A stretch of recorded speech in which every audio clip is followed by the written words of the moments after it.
ডিম পরোটা। ডিম, ময়দা, চিনি, নুন দিয়ে গোলা রয়েছে। এখানে রয়েছে সস, টমেটো, শসা, কাঁচা লঙ্কা, বিট লবণ। এখানে 1 চিমটে তেল দিয়ে ভাজা, জাস্ট খালি একটুখানি 1 চিমটে তেল দিয়ে ধোসার মতন করে ভাজা, তেল নেই এটাতে।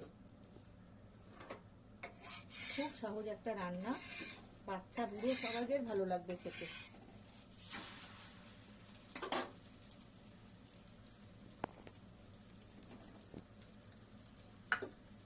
দিচ্ছি সস, টমেটো এগুলো দিয়ে দিলাম।